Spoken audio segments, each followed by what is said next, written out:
Good morning. Let's take a look at yesterday. And I did tell you Barcelona's odds far too short, far too dismissive of Inter Milan.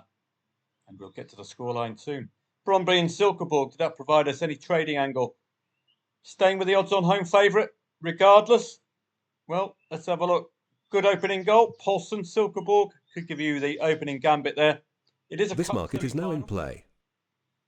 0-2. That's an even better opening angle. How about 0-3 before half time? Wow. We've seen it before. I do encourage you to get involved, particularly at 0-2 as a throwaway. And we've got an odds on favourite at home. So let's be honest. Fire away. 0-3 at half time. Low risk, high reward. Don't forget when you do take on these 3-0 leads, the underdog before half time, make sure you back the team 3-0 down as well as lay the team 3-0 up. Because you're not going to be getting 1.44 odds about Bromby at half time, that's for sure. You're going to be getting up 15, 16, 20s, 25s. And Novak Djokovic scoring the first goal for Bromby. And then Chris Garden, the hero of the hour, the trader's best friend, the new name on my Christmas card list, getting the two important goals, which would have got you a very solid return on that lay at half time. So a great match to teach you some tricks, particularly taking on emphatic half-time leads for an underdog away from home. I wouldn't have played any League One yesterday. An element of dead rubberness about it, particularly where Brum is concerned. They're done and dusted. They're all away. Up. Peterborough, safe as houses, I would say. There were some commentators saying they could still be caught, but I couldn't quite see that myself. Ditto Mansfield. So for me, dead rubber territory there. And of course, this match, I did tell you Barcelona is far too dismissive in a semi-final against Inter Milan, for goodness sake. Rock solid Inter Milan. Now, bearing in mind the Brondby match, we've got an odds-on favourite at home. We've got a 0-2 lead early. Not quite 0-3. I would love 0-3, but that 0-2 lead surely gettable all day long. And it's all done and dusted by half time. You had a 3-minute gap. Yamal needs to calm himself down a little bit from a trader's perspective. Only 3-minute gap between the goals. Hopefully you'd have got on in that time period. A 2-2 at half time. Is it layable? Denzel Dumfries opening up and Yannick Sommer with an own goal. And nearly Henrik Mkhitaryan getting the win. So this ain't over. This was at Barcelona, don't forget. So that 0-2 lead, probable angle in there, but I don't tend to play first legs in European club competition. It's the second legs where you'll find the trading angle via the first leg scoreline. How about Haugesund? Did they consent to take the lead? No, they didn't. Opening goal for Trippic, penalty, and Espillard penalty, and then, well, it's all done by half-time via penalties. Emphatic performance from Viking, as you'd expect, with a 1.27 shot at home. So those were the main plays yesterday. It's been a bit quiet for me on Telegram, but I have over-delivered for you on the weekends when it's when the football's there. It's not a good use of my time just waiting simply for this match here. And it's a Champions League first leg, so therefore it's wide open. Anything can happen. Let's have a look at today's football. Belgian Jupiler League kicks things off. Club Brugge odds on favourite. Do like to focus on the odds on. Chinese Super League might entertain some lunchtime plays, but need to have a look at the soccerstats.com chart or standings, so you can have a look at it here. The normal sides, or the sides that tend to be odds on, Wuhan Freetowns, I thought. Old Father Ted's, what's that lady, Mrs. She makes the tea for Father Ted. Beijing Guan, father. Have a cup of tea.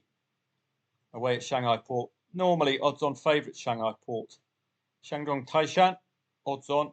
Zhejiang Professional, odds on. Odds on. Might be worthy some attention at lunchtime.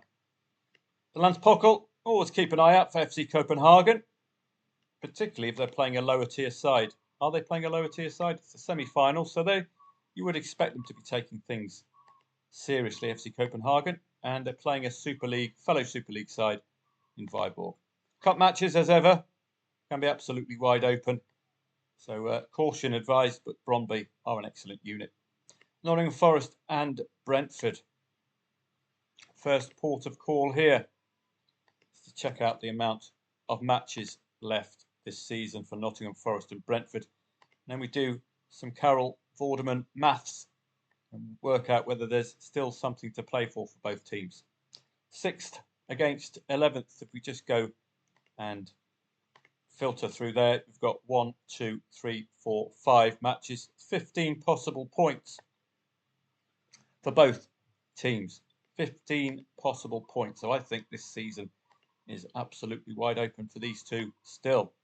Nottingham Forest are moving down. They were 3rd in the league, but now the big boys have started putting together a load of W's just at the right time of the season.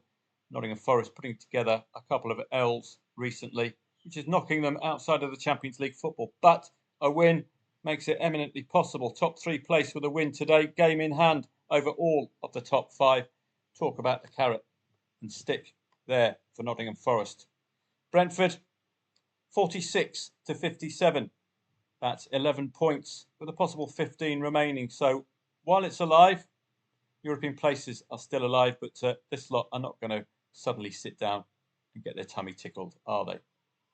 With Fulham wobbling, there is a chance. 49 points for Brentford with a win today, but it's looking increasingly unlikely that they'll get European football. Nottingham Forest, the onus is clearly on them to deliver this evening. That's what I would be looking at.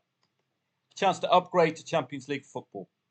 Not necessarily looking at form lines at this stage of the season.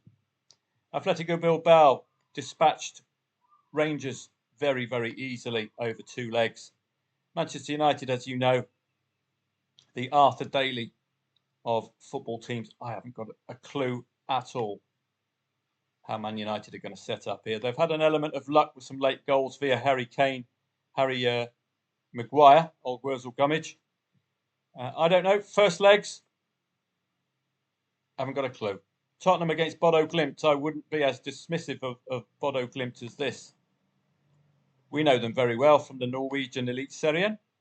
Have they picked up any results that we would have suggested are potential shocks? Well, how about this? A 2-goal haul against Lazio and a 2-goal win against Lazio. Not too shabby, Lazio, let's be honest. Tottenham all over the place, but that was a weakened side, it would have been suggested, against Liverpool. Losing to Nottingham Forest. Ange Postecoglou, get him to buy your lottery tickets. How the hell is he taking home 6 figures a week? The mind boggles, absolutely. Him and Ruud van Nistelrooy and Wayne Rooney. Goodness me. What a shower. Conference League playoffs. This is an intriguing encounter. The Viola can deliver on their day, as can Real Betis. They're similarly ensconced in their leagues. I think they're similarly positioned in their leagues. Fascinating encounter, but I really don't have a strong opinion. Chelsea against Djurgården, the Swedish Allsvenskan side at home, should not yield any shock results for Chelsea, who have the luxury of being able to play 2 different first 11s, one in Europe, one in the Premier League, equally as strong as the other. Djurgården, this is a bit of history for them. That's the only thing that could upset the apple cart here. Conference League, they've not really played any outstanding sides, but the likes of KUPS we know very well. That's friendlies. So, obviously with Chelsea, obviously over 2 legs, by far the better side by a country mile. Italian Serie B. How many matches are remaining in Italian Serie B? Let's have a look at one of these. this is what we're waiting for. If it's the last day of the season, and then we've got some real angles we can use on that last day of the season. And it's quite simply, for me, down to time pressure. Serie B, how many matches remaining? 4 matches remain this season, so it's no panic, Mr. Mannering, at all. 12 possible points remain. Nearly the full squad out, or full league out today. Pisa, nearly done. 12 possible points remaining. They're 9 above Spezia. A win today for Pisa should cement top 2 automatic promotion. Wouldn't that be a dream? Spezia must keep winning. Cremonese must keep winning, although they must keep this lot from an automatic semi-final berth in 3rd and 4th.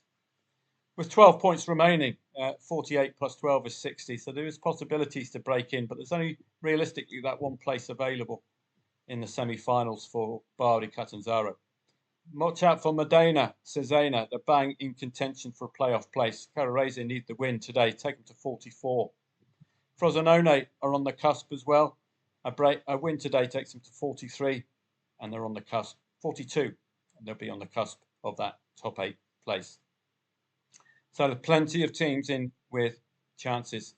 And at the bottom, the key figure is that 36. 4 of them lined up in the bottom 5. 4 of them lined up on 35 points. All they need to do is conjure up a W, and they're up and running. Salernitana, 2 consecutive wins, keeping them outside at the bottom 2. Cosenza are looking increasingly adrift, but 27 plus 12 is 39. They can put together 4 consecutive wins, where we haven't seen one properly from this lot, have we? Sporadic. Talking 25 matches, only 3 wins between them. But plenty to keep everyone interested this evening. Sassuolo is a dead rubber at home. Be careful. They're already up. They are an absolute goal machine if they are interested. Rosenborg and Kristiansund, well, due deference to the market. Still early in the season, only 6 or 5 matches. Rosenborg, 4 matches played, 3 wins, 1 draw. Unbeaten so far this season, Rosenborg. Looking to make that another unbeaten match. Against Kristiansund, playing 5 matches, only 2 wins, 3 defeats. They're losing in turn as well. So you would be firmly with the market today, but it's a very small sample of matches to work off. That's our key leagues today. I will be trying to monitor a few of these matches for you at 2 p.m, which for me is 8 p.m. now in Thailand. So that's doable for me. As you know, I don't like first legs in Europe. So I'll remain disciplined and try to stay out of those. That only leaves the Nottingham Forest-Brentford match. I'm probably not going to be turning up this evening.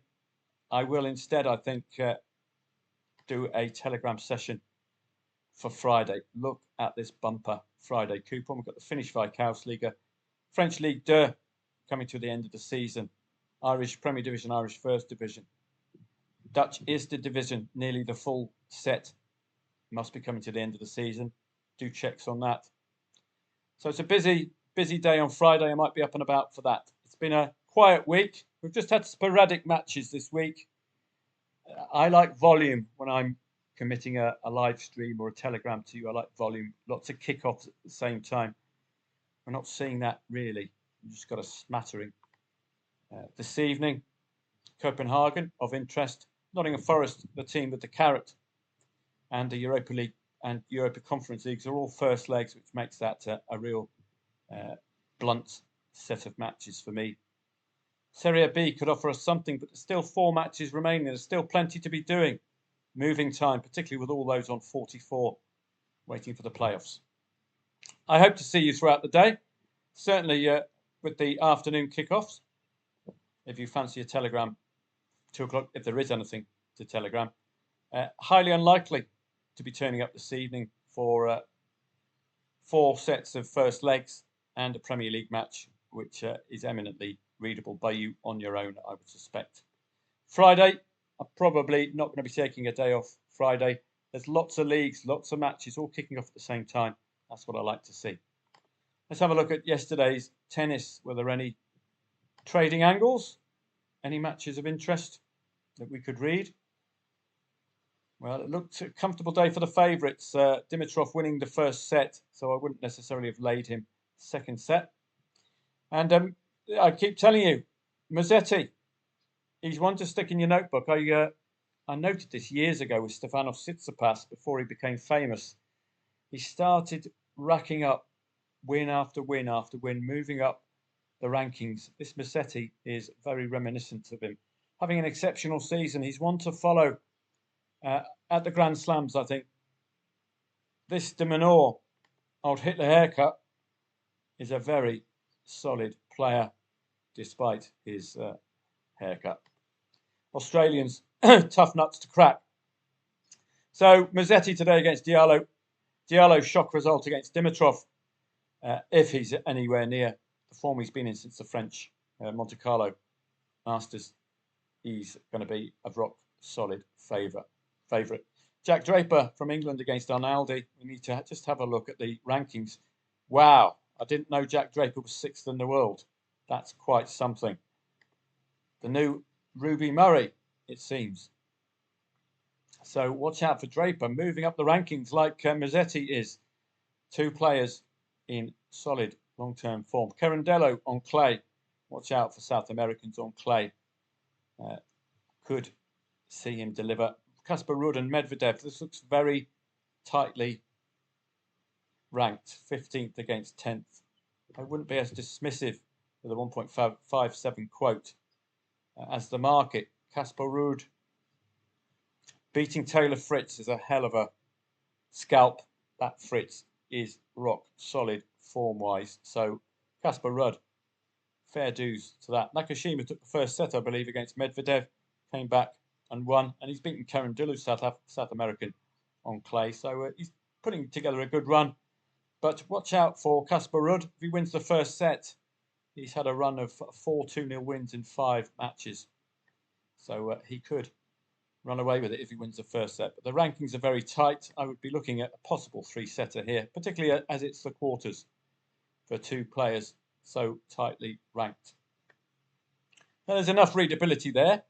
Iga Swiatek, 1.5. So she's normally under 1.1 odds. That suggests Corey Goff is expected to potentially take a, there we go, top 4 clash. So you would be laying the odds on favourite if she wins the first set. Just a logical play, isn't it? So have a great day today.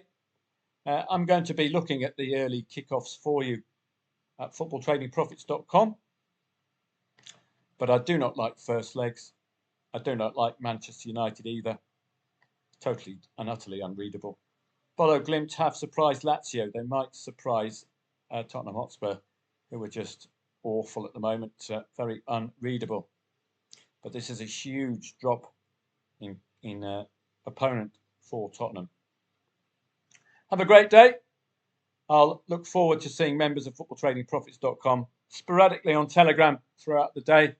Probably not tonight, but Friday looks to be something well worth staying up for. And then we'll move on to the usual Saturday live stream. Sunday live stream will be dependent on the fixture list.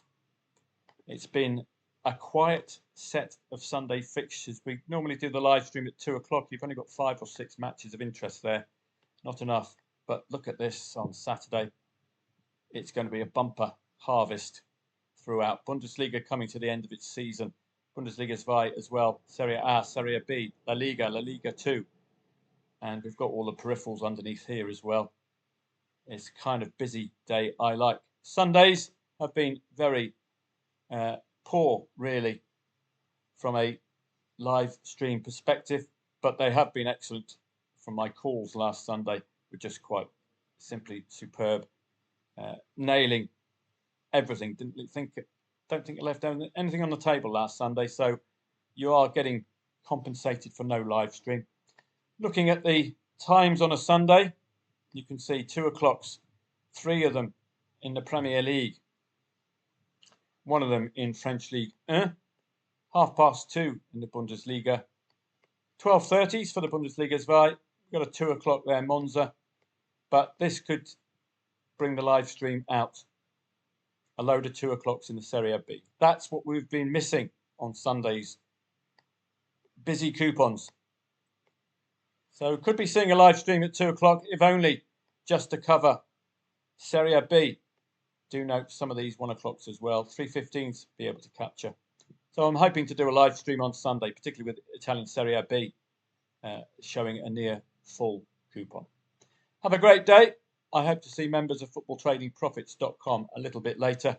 I'm working in the background on a tennis trading manual for you. It's being written as I speak. I've collated all of my writings and given it to ChatGPT, along with a number of strategies I've found online, putting it through the mincer, and I'm hoping to get something to. I'll give the course free to long-term members as a thank you, and I hope you'll benefit from it. Tennis trading, as you can see, is a happy bedfellow over the summer months. Have a great day. Welcome to the 1st of May, and I'll hope to see members of footballtradingprofits.com a little bit later.